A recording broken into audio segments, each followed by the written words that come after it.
Well, welcome to the first episode of Power Alphas, and boy, am I excited. My name is Sabby Piscitelli, sometimes maybe known as Tino Sabatelli in my WWE world, and my beautiful, beautiful fiance, Amanda Saccomanno, or known as Mandy Rose in the WWE world, is my co-host. And I'm so excited to begin this journey with my beautiful fiance and all the guests, celebrities we're going to have. And babe, you could touch a little bit on what you're excited about.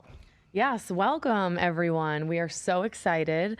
We've been wanting to do this for a long time, and we're excited to kind of just talk about everything, inspiring true stories, the grind, the ups, the downs, our relationship, and everything in between. So make sure you guys click that subscribe button so you can follow along this journey and see what we have in the works. Absolutely. I mean, I'm very excited for the opportunity we have to talk to so many different successful people in so many different avenues of life, right? We're going to have athletes, entertainers, real estate coaches, anybody that has an inspiring true story, I think is going to be exciting to be on the show. But today it's me and you. And I'm very excited to kind of start this journey with you because I know a lot of people have reached out and they want to hear your story. They want to hear our stories. They want to see how maybe power couples thrive after their initial careers. So let's jump right into it. Today is a big day because I do think Mandy Rose, as a WWE superstar, has had an incredible roller coaster of a year, from being double champion, from getting engaged, from losing your brother to addiction, to losing your belt on national TV, to jumping into a whole nother profession that was extremely, extremely lucrative financially, losing your grandpa. It's just been one of those years you look back and you're like, wow, it was kind of a blur. Yeah. But before we dive into all that, I kind of want to start from the beginning because I think people see the beautiful Mandy Rose, they see the double champion, they see all the success, they see the glamour, they see the Instagram page of almost 4 million followers, but they don't realize the beginning of the journey. They don't realize the beginning of the grind, the sacrifice, the determination. So I want to go back from the beginning. Let's talk a little bit about how you grew up, how your lifestyle was, your childhood, and just kind of your family engagement it was. Yeah. So yeah, it's been a crazy year, and today marks exactly 9 months Wow. since I got released. So that's kind of interesting. But anyway, yeah, it's been a crazy year, and I would say growing up was, I had a great childhood. Grew up with 3 older brothers. I was always tough little girl, daddy's little girl, but nobody messed with me. We joke around. I used to literally beat my brothers in arm wrestling, especially Gary. So, obviously still to this day, I think I could take them. But yeah, so I was a bit of a tomboy growing up. I loved playing sports, loved playing outside. I was mostly outside. I really didn't get into like girly things till later on, probably like maybe 12, 13. So I was surrounded by a lot of, men, and I wouldn't trade it for anything because I think it made me the strong, independent woman that I am today. So I'm very grateful. Also very grateful that they were very overprotective, even though at the moment I was like mortified because I was like, how am I ever going to date a boy? 3 Italian brothers. Yeah, I can't imagine. It was rough. Three brothers and an old school Italian father that, they were just crazy. But it was amazing. My childhood was great. I always hustled ever since I was a young girl. I always wanted to be a teacher. I wanted to dance. I always just wanted to do things. I was always very motivated. So when I started, growing up a little bit, I got into sports, dance, all that. And then I went on to college. I graduated at Iona College with a bachelor's degree in speech language Nice. pathology. Yeah, so I was waiting to kind of go on and get my master's, but that's kind of where my whole life took a a different route, but for the better. Someone approached me at the restaurant I was working at, and they were just like, you should get into bodybuilding, fitness competitions. And I was like, oh, that sounds interesting. I like working out. I'm not very consistent right now, but I really should be. How consistent were you at that time? Were you like a gym rat, or were you like 3 days a week? Were you No. like, Yeah, no, you weren't really consistent? I wasn't consistent. You were just blessed with that beautiful body. Well, genetics. I mean, coming from you too. But genetics played a big part. But I was also very active. I think it's important for kids to be active. So I was always doing sports, dancing, all that. But I definitely had some insecurities. I wasn't nearly what I look like now. I was always a little bit thicker, I would say. I always had nice thick legs. What was your nickname that your brothers called you? I want to know. I remember you told me one time. Everyone always asks this one. Yeah, it was Hamburgers. Hamburgers. Yeah, my nickname was Hamburgers. Thanks, guys. You gave me a complex to become a fitness model. No. That was just a weird thing where I liked McDonald's hamburgers, and I could eat. They were so tiny. I could eat like a bunch of them. So my brothers were like, how many hamburgers are you going to eat? I was little. I said 100, just like that. And they were like, from then on So every there. night you were hamburgers. Yeah, I was hamburgers. But yeah, but I also like diet when we were younger. My dad had Italian delis, restaurants before I was born. So it was like we grew up on cold cuts, chicken cutlets, fresh mozzarella, like all that good stuff. Wow. So we didn't eat healthy growing up. But anyway, so getting into fitness, I definitely fell in love with it right away because I realized that I felt so much more confident in my own skin. I started like turning my big, thick legs into muscle, and I was like, oh, I love my legs like now because, I'm a little shorter, so I always was a little self-conscious of like being a little thicker. I felt like I always looked like stocky. But just turning that into, muscle and seeing the progress is what I fell in love with, as you can relate. So that was one amazing accomplishment that I did. I competed for WBFF. I got my pro card in Boston, 2012. I went on to 2014, got my bikini world champion title with WBFF. So you were the champion of the world. I was champion of the world. In what, 2 years of training pretty much? What do you think? Yeah. So about 2 years? It was 2 years. Yeah. The year before, right after I got my pro card, I competed, but I was really too, I came in really too thin. It was like right after my first show. So I needed to be eating more.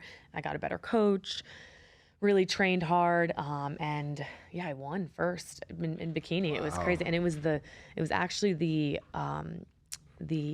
biggest prize that they gave that year. They bumped it up like a couple weeks out, which I didn't know the whole time. They bumped it up to like $30,000 for a contract with a supplement company, USN, which is a big deal. So and you I was, won 30 grand? Now, how old are you Yeah. at this time? And that's probably, that's a lot of 22. money at that time. Yeah. Wow. 22 years old. I was so excited. I got a supplement company, it was for a year contract. It was my first big contract, and I was like so excited. I'm like, this can definitely go somewhere. So I kept training. I didn't really compete again because I was like, I'm at the top. No, I'm kidding. Where do you go from here? You won the title, one and done. Yeah. I She could did have it. kept She going. conquered it. Yeah, but it was a lot of fun. I obviously still, to this day, fitness is a huge part of our lifestyle, and it is a Absolutely. lifestyle now, and it became a lifestyle, which is we can't go a day without working out or, during Absolutely. the week. And we'll touch a lot on this podcast about health, fitness, health is wealth. But I want to piggyback on something you just said. You kind of got challenged in that fitness world, but I think what carried you through the challenge is like you were always motivated. You were always willing to sacrifice. You were always determined to become a better version of yourself. So that was the first challenge you got, correct? Correct. Let's talk a little bit how you piggybacked that challenge. But now you got to understand, you already developed a great mindset. So that mindset can easily catapult you into other successful industries, right? And be successful for whatever you go to. And I think that's what people need to hear on this podcast. They need to hear from you because, some people just think, oh, I see Mandy Rose a double champion, but they don't see the grind and what you ought to go through. So let's touch on a little bit. You win that WBBF. You get approached by a reality TV show that was linked with WWE, correct? So talk a little bit about that, how that started. Yeah, so I had some time. I was working. Was working 3 jobs, never stopped working. I worked at my dad's deli, worked at the restaurant, and babysat. So I was a hustler always. I liked having my own money. So you had no limitations. No limitations. You had no limitations when it comes Exactly. to making money. And I think that's a huge point. Emphasize that. Yeah. If you have limitations, it's exactly what the word says. You will be limited on where you can go successfully, financially, and where you can grow to as an individual. So Yeah. that's big right there. I like that. You had No, that is. I like that a lot. Go ahead. That's huge because, you got to realize too, sometimes when people get a little taste of something, whether my situation would have been that $30,000 contract, it's like I could have said right there, like, oh, I'm Complacent. not that I can live off 30,000, but obviously, yeah, complacent. But I went back to sweeping the floors at the restaurant, slicing cold cuts at my dad's deli, like, and Love it. even to this Stay day, humble. I'm still, yeah, I'm always humble. But that's a huge part of it. But yeah, I got a call for to do a Skype interview with WWE. Tough Enough. It was on the USA Network. I had no idea what I was getting myself into. It was just someone put your name in there. Let's hear what you have to say. Like literally, like I had no idea. All I remember is I kept saying like, I may look like a Barbie doll, but I grew up with 3 older brothers and I can kick your ass. Like it was bad. Like the beginning promos when we first started, it was really bad. But they liked what they saw. So, they told me to pack your bags for 3 months if you make the show. This isn't a guarantee. You have to go through the tryout, but you got to come down to Orlando, Florida. So I call my dad, my mom, everyone. I'm like, guys, I'm going to go try out to be on this reality show. And right away, my dad's like, huh? Well, Shredder, we call him, huh? What? The Italian culture in him. Yep, I can see him right now. He was like, what do you mean? Like, what reality show? And I was like, it's with WWE. It's kind of like a Road Rules challenge type thing. Not that he even knew what that was. But, it could catapult me into something really big. I could become a WWE superstar. Absolutely. Right? And my dad was like, all right, well, I don't know. Like, he was very, very hesitant. He was hesitant for a long time. And my mom was kind of like, oh, that's great. Typical mayor. Yeah, go to Florida. I'll be there with you. Anybody that follows you on Instagram knows all about your mom and just the carefree life. Carefree. I love it. Oh, I wish I had a little bit of that. Yeah. Anyway, so yeah, and obviously went to Orlando, Florida, trained probably the hardest training that I've ever experienced. It was, I don't even know how I made it, to be honest, but I was in peak performance of my training at that time. I was training with because you created a lifestyle. Exactly. You created a lifestyle that you stuck to. But you also know this when it comes to training. Like I was doing a lot of aesthetic bodybuilding training. Okay, yep. Very different from absolutely. Sports performance. Absolutely. So it was very ironic. I had just went to a trainer in New Jersey, Mike Wadango, and he used to train under DeFranco, and he was showing me like all these dynamic drills, all these things that you've done obviously to become a football player, all this stuff that I didn't know why I was doing this. And I kind of like, I wasn't really a big fan of it at first. There was a lot of like running and I don't know, all that stuff. And I was just like, oh, I liked the aesthetic training better, but he prepared me for this tryout, but we didn't plan the tryout. I didn't know I was doing the tryout. So it was just kind of crazy. I was in the best peak performance, physically. I did amazing during the trial, and I think everyone was kind of shocked because I showed up in like my little crop top, and I was like, my back was out, and I was trying to like look sexy, but everyone was like, who the hell is this bitch? Daria always tells that story.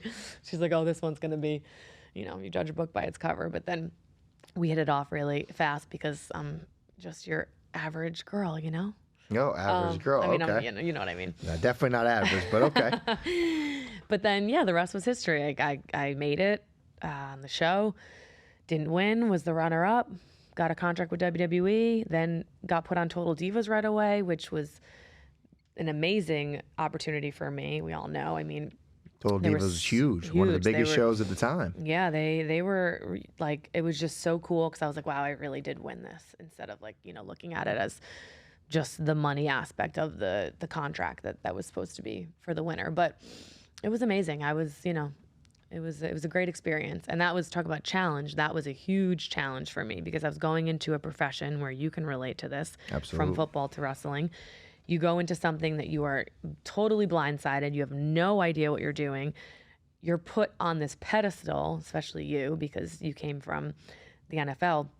But there's pressure because, like me, I showed out on the tryout, like, oh, this girl's going to be good, but she looks really great, but, is this really, like, they almost thought it was like a little fluke. Like, is she really this athletic? Because Yeah. just the way I look. Well, Like, I mean, I think it's also what's good too is now I want you to touch on, because I think this is very important to the people listening to this and learning and want to know more about Mandy Rose as a wrestler. It's scary when you know nothing about that industry. I mean, let's face facts. We both sucked when we got in there. Terrible. I mean, we sucked. We're horrible, right? We never stepped in a ring before. We never understood the entertainment part of the business. So now you're at ground zero, literally ground zero. Yep. You won WBBF, so you're on top of a mountain. Now you're at the bottom of a mountain, looking up and like, wow, I'm not good. Speak about that humblingness, because that's what I think a lot of people get scared of when they see those challenges and they say, oh, wow, I'm scared to humble myself. I'm scared to go into an uncomfortable situation that I know nothing about. So again, you spoke a little bit earlier how you already had the mindset of you're always motivated, you're always determined, you always sacrifice. So now I want to hear from your story, because this inspires me, it'll inspire everyone else that's listening, is like, you did suck.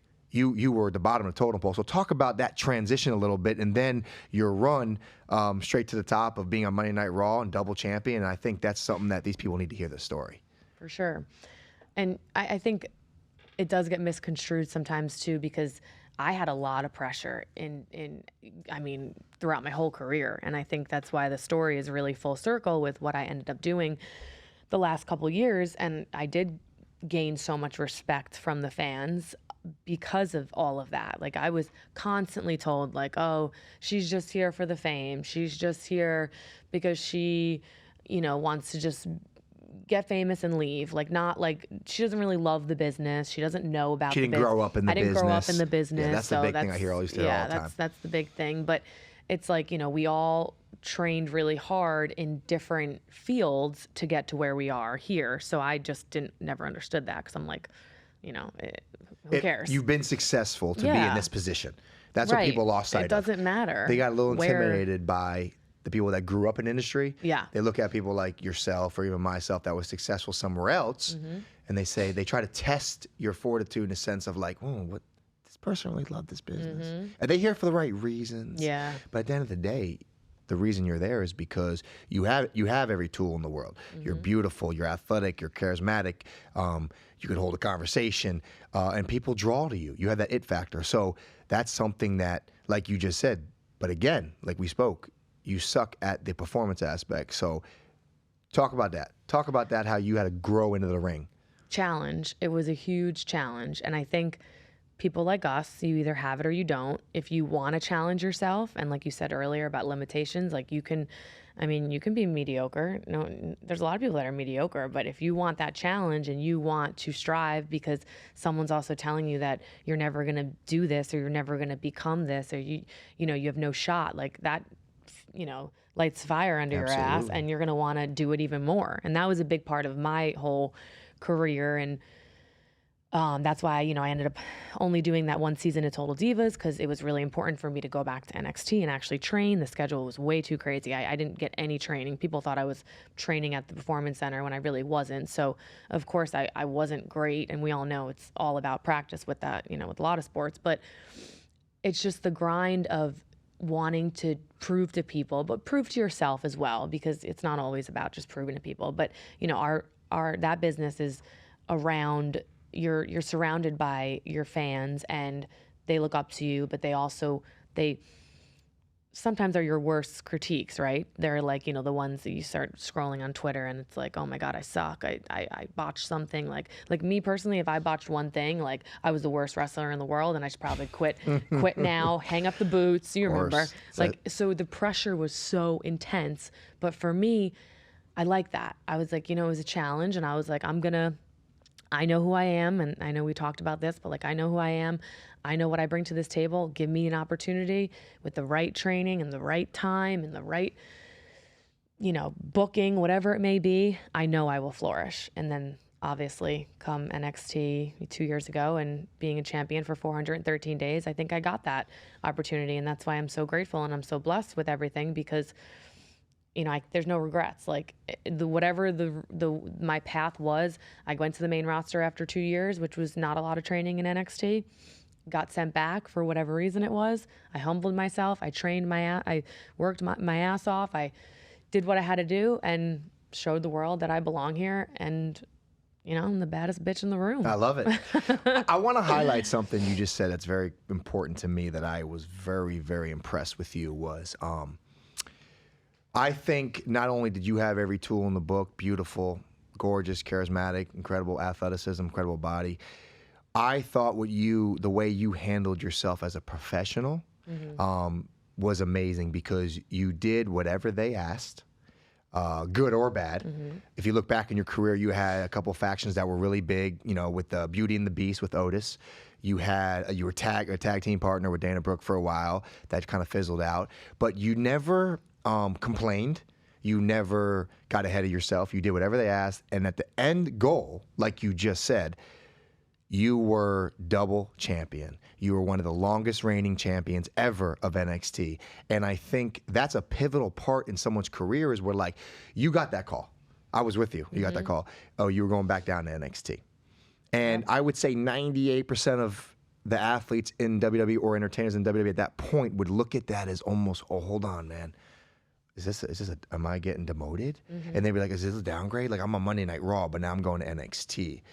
But instead, you looked at that as, like you just said, another challenge. You went down there, you reamped your whole character, and you were the #1 star on social media. You carried the NXT brand for about a year and a half, and it just catapulted you to a whole different category, in my opinion, as an entertainer.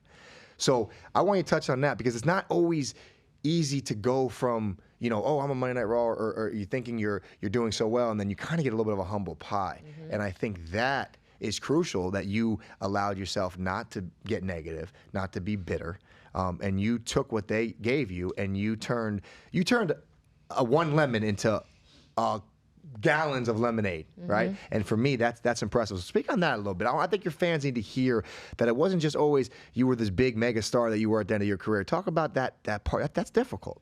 Oh, it was very difficult, but I was always someone that never really would overthink many things. I liked to, I was never impulsive. I never jumped to conclusions of, like, oh, I'm going to NXT because I suck and I need train. Like, I remember exactly. I was working out in the garage in my townhouse, and I went upstairs to tell you, I'm like, oh, so-and-so just called me and said that I'm going to be going to NXT. And you were like, really? Like, we didn't get negative right away. And I think that's a big thing, staying positive. And for me, right away when I got that call, I looked at it like light bulb. I went off. I went, oh, this could be so great for me. I've been wanting to change my character. I'm getting tired of, the hot home wrecker, Beauty and the Beast stuff. God's greatest creation. God's greatest creation, Golden Goddess. I think there needs to be change, and I think there always needs to be change, because we all evolve over time. Wasn't very happy with what I was doing at that moment. So in my head, I looked at it as a positive reinforcement of, like, this could be something really big and really new and innovative for me. I didn't look at it of anything else. I mean, of course, yes, were there some things that went through my mind? Yeah, I'm human. Like, of course, there were some things like, oh, did I do something? Of course you always think, you're like, did something happen? I don't know. But that's normal. But I didn't harp on it. We went on with our day. We did what we had to do, like, whatever. It wasn't like I was crying in my room that I'm getting demoted. And that's the kind of mindset I had all throughout the last 2 years of being there. I had the mindset of, I'm going to get in there, train a little bit more, kind of get a little bit of fresh coat of paint, like, for myself, change the hair, do what I have to do to kind of get a little bit more edgy and badass. And it worked out well with Toxic Attraction and everything that we had going on there. But, I don't know. It's just that crazy thing, like you said too. Like, it's a little bit of a humble piece of pie, but it's also like, you control your destiny, right? With your attitude. With your attitude, yeah. Absolutely. In this business, we do not control everything at all. Most of it we don't control. Most of it we don't, That's right? a big thing people need to realize. Right. Your career and your success is dictated on a lot of factors we cannot control. Exactly. So I've always harped on, make sure you can control what you can control. Your attitude, your work ethic, your regimen, your routine, because you can't control other outside noise. You can't control if the writer wants to write you this week, right? Or even the coach wants to play you if you're playing football or basketball. Right. So the thing is, Don't worry about those things you can't control. But one thing I want to piggyback what you just said, I think is so amazing. I think people need to hear this. How amazing is God, though? Because I'm a huge believer in God does everything for a reason. So now you look at this scenario, what you just said. You got that phone call. That was the best thing that happened to you, your career, and our relationship. Let me tell you why. Think about it. You didn't have to travel on the weekends. We spent a lot more time together. Our relationship grew to heights that I didn't even know was there. Your character, your career, and then your financial career took off from an event that you could have very easily said it was negative, and you could have a negative attitude, and you could have been a piss poor, moaning and crying. But when I look back on that, and I thank God every day because that's the best thing that happened to you, your career, and then I think our relationship. Because you only worked, you went to go Orlando 1 day a week. You didn't have to travel 3 or 4 days a week. We got to really spend a lot more time together, buy a house together, buy businesses together, and really start to grow. So I think the point and the moral of that is, if people need to hear this, is that sometimes you might think it's a negative experience or a negative issue if you go in with a negative attitude. But that was a phone call that very could easily went south.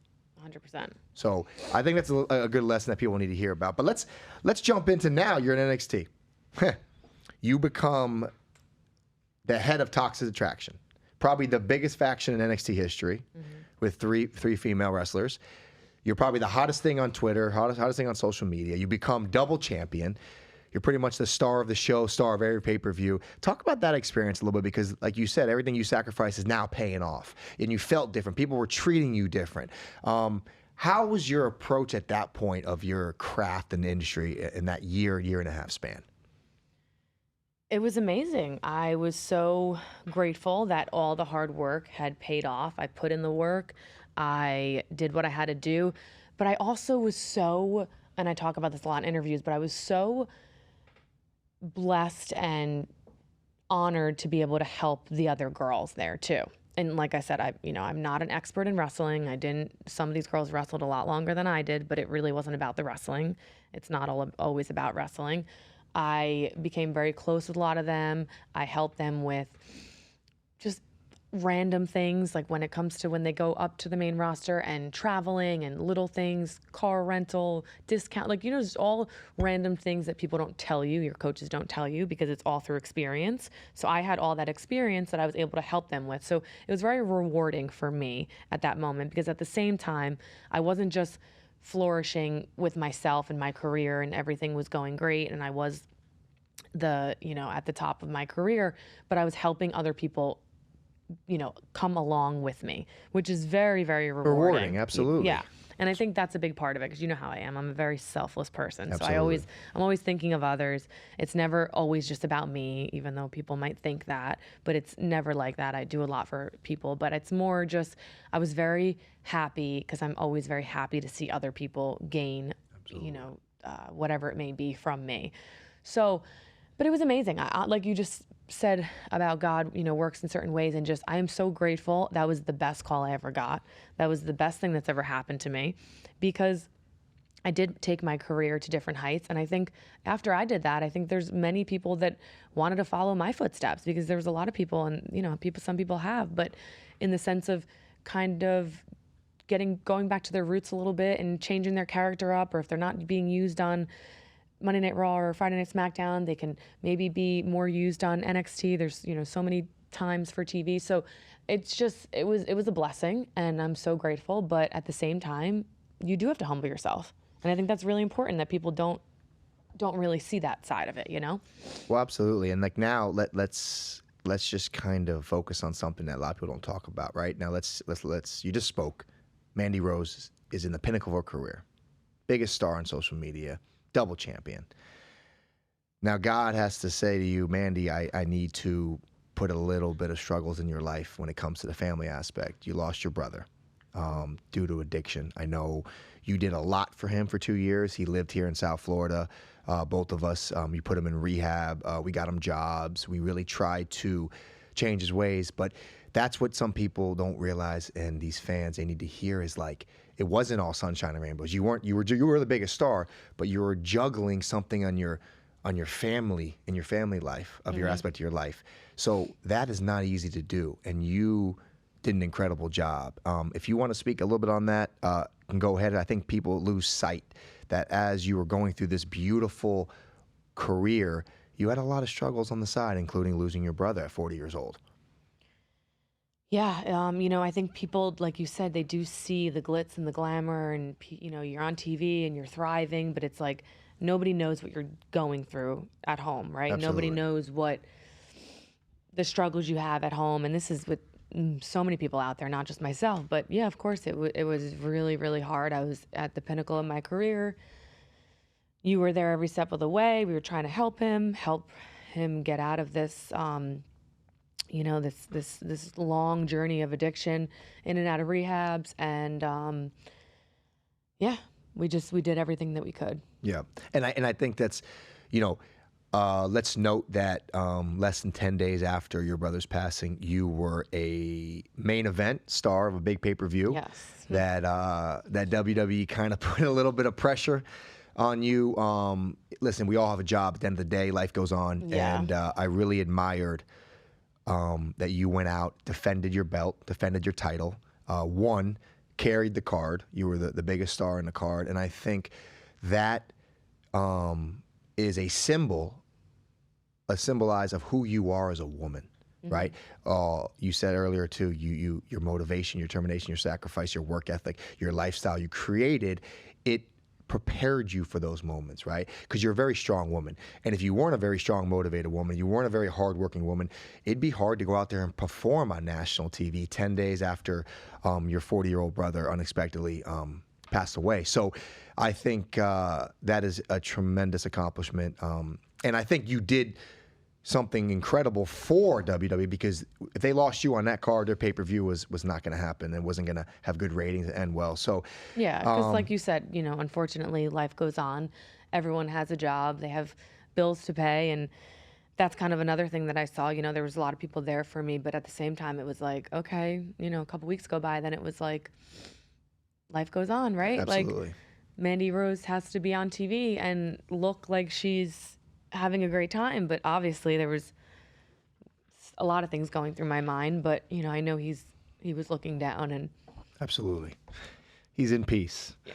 I told you, it's to see him struggle was rough, and I think now it's the biggest thing. He's at peace, and I think we're grateful for that. We're grateful God has given him that. So, all right, so let's fast forward a little bit. Biggest star, double champion, going through struggles but pulling through it. Now, you are a very smart businesswoman, let's say the least. try not to cry again. It's okay. No, it's okay. And I okay. think people No, need to I see know. that, because sometimes people get misconstrued of the end goal and not see the struggles. And I think this is why this podcast, Power Alpha, is it's inspiring true stories, man. It's people need to hear inspiring true stories of people who struggle, because I think social media has misconstrued how people view other people's, and they think people's lives are so much better, and they're not. Yep. Everybody has triumph. Everyone has struggles in their life. It's how you handle it. It's how you develop a work ethic. It's Triumph with tragedy. Quote triumph from your mother. No, triumph. That's Listen, right. I'm a She's- huge believer she always says that. God puts that balance in your life. Well, he'll say, all right, in your career, or maybe in your relationship with your significant other, it's going to be good. I'm going to give you these catapults. I'm going to give you what you deserve. I'm going to give you the gift of what you've been working for. But then God says, well, maybe in this aspect of your life, he prepares you that he's got to take something away from you. Right. And I'm a huge believer in that Me too. that God does that, because I look back on my life, I remember my grandpa. I ended my first college football game with a 98-yard interception return to the house and win the game, and I was so excited. And I get on the phone with my mom that day, and I guess he passed away like 2 nights before, and they didn't tell me. And I still remember sitting there, so excited to talk to my parents, and my parents told me my grandpa passed away. Yeah. And it was like the highest to highest, Yeah. and the lowest lowest. I actually remember when I was in the elevator of the dorm I was staying at, and all the students were walking by me saying, Sabby, great play, great. And they were all like cheering me, hitting my back, and I was like frozen in time. Mm-hmm. My grandpa just passed away. But it's like almost God gave me this height of, oh my gosh, this rush of, it was all worth it. I was trying to become one of the best football players ever, and I had this big play to win the game and help our team win, and then it's like, Hey man, sorry your grandpa passed away. And I think it's almost a similar boat with you, right? You're double champion. You're trending #1 on Twitter every freaking week, and then God says, "Hey, I got to take your older brother away from you." So I think, like for me, God does those balancing acts. But I Yeah. want to jump into now that it was such a huge buzz on social media. You were #1 article on New York Post, #1 article on Forbes magazine. You were on the Tamron Hall show. You were trending #1 for weeks and weeks. Every social media platform blew it up. I kind of want you to talk about the transition to. I'm extremely grateful for you.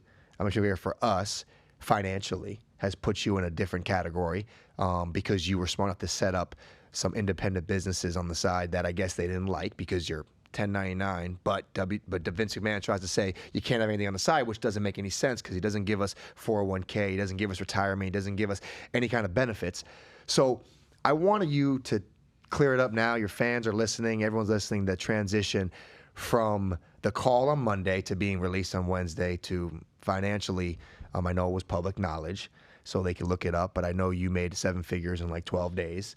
So I think it's something that maybe you tell your side of the story that some of these fans could understand. Yeah, it was crazy. And me and you talk about it a lot, how like the last year is just like flown by. It's Absolutely. insane. And everything is just almost like a big blur because I had to like sit down one day on the couch, I remember, and like just like I think everything was just moving and I'm like, I gotta like sit back real quick and just like really think about everything that I've done, my accomplishments, but like be in the moment right now because this is like I think I recorded like a video actually because my publicist at the time told me to because it's important to do that. But Like a journal, yeah. yeah, like a journal, and there's just so much going on. But you know, I don't know. I can't explain what made me do this. I mean, obviously, I've always been business savvy. I always had my independent businesses on the side, my skincare line, our businesses that we're in together. And my biggest thing from the moment that I first started with WWE was that I always wanted to make sure I have my brand. I build my social media. So I know I have something when this is all over.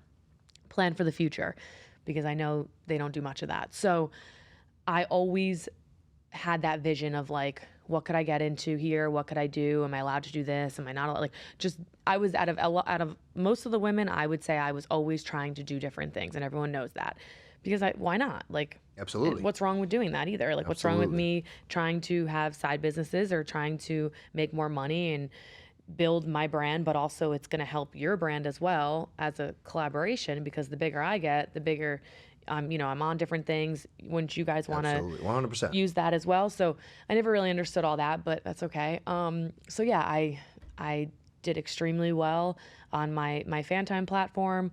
I get released and I do extremely well.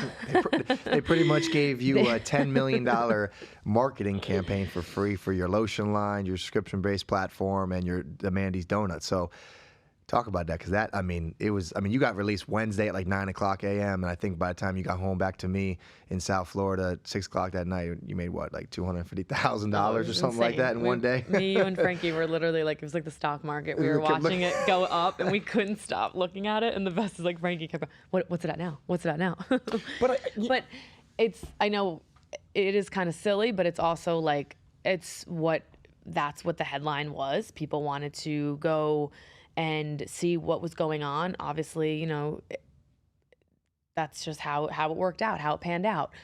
We couldn't plan this if we even tried. Absolutely the way not. things panned out. It was, I'm grateful, I'm blessed, and it's all about kind of owning your own brand, and that's why I went on Tamron Hall and talked about that because, we do so much for ourselves and train so hard and work and the grind consistently, but at the end of the day, like, if you're just giving everything to everyone else and you're not owning your own brand and not monetizing from it, what do you have? Like, you'll get used and abused. And this isn't just wrestling. This is any federation. And sports. I think your story and how it all panned out is a perfect example of the saying that I've heard. One of the best sayings I've ever heard. And actually, I can quote him because he's one of my close friends, but Ray Lewis, is one of my close friends and my mentor, but he said a saying to me one time that changed my life. and I think this kind of wraps up where you're at. He says the only thing that follows hard work is results. It might not always be the result you think you're working for, right? But hard work always has a good result, right? And that changed me. The only thing that follows hard work is results, right? So Unanswered prayers. well, that right? yeah, Too? that's another one. But when I want to say the hard work one is because you were working so hard, right? You were working so hard on your craft. You were working so hard on being double champion. You were also working hard on your side businesses and always taking the opportunity to be better.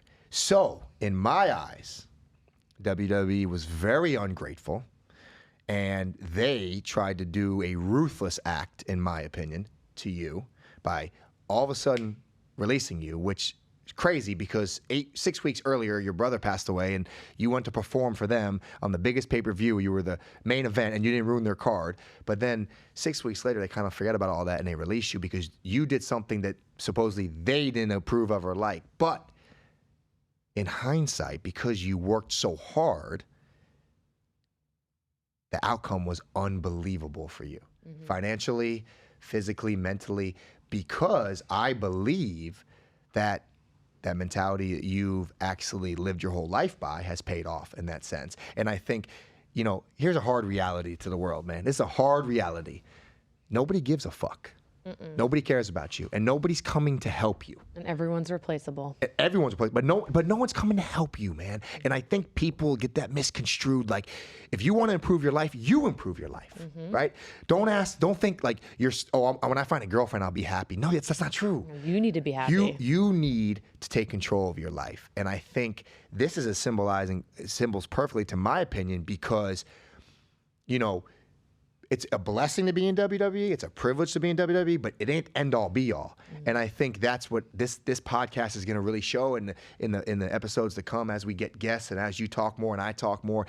It's about the ability to use your success to catapult you in other directions. But by using that is creating a lifestyle, creating a mentality, creating a mindset of who you want to be as an individual. So I am extremely proud of you. I'm extremely impressed by your work ethic. And I got to say something on this podcast, and I hope you could talk about it if you want. But I love your humbleness. I love that you are making really good money, and you go back home, and you're in the dumpster with your brothers throwing trash from the deli, and you just helped your dad and you helped your family get a new deli, and you're going up again on Friday. And it really brings a tear to my eye to see a woman who's so successful financially, but it goes back to her roots, and you're making sandwiches. And to me, that is a symbol of who you are as a woman. And I think people need to hear this because,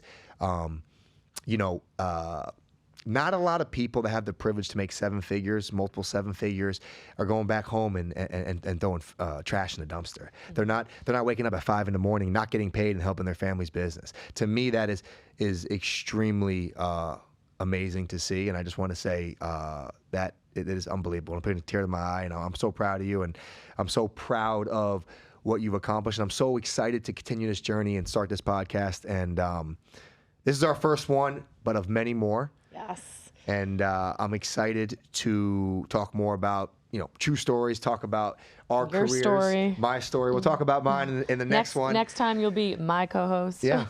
But I think that's the beautiful thing. And I think, I hope you are very idolized by a lot of women on social media, a lot of wrestling fans, a lot of people. And I think by them watching this podcast and click that subscribe button, because now they could follow Mandy Rose, they could follow Amanda, they could follow Sabby, and we can talk about the journey, not just the glamour you see on Instagram or a nice car or this. And I think they could take a lot from you, because I take a lot from you. I take the ability for you to work your butt off is inspiring. And I'm excited, babe. I love you, and I'm excited for this podcast to grow and us to get more and more guests. Yeah, and that's a big thing. I know a lot of my fans out there are excited to see what's next. What am I doing? Where am I going? What do I have to say? So I feel like this is really exciting to be able to do this with my fiance, and we can talk about everything And we got some really exciting guests coming soon too, guys. So We also have stay exciting tuned. news you're going to drop soon. A Oh, little secret, maybe next yes. episode. Yeah, Got should we some save it secrets? for next Yeah, save episode? for next episode. Yeah, we got a big announcement coming. big announcement. All right. All right. Well, I'm excited for the future, and Power Alpha's got a bright future.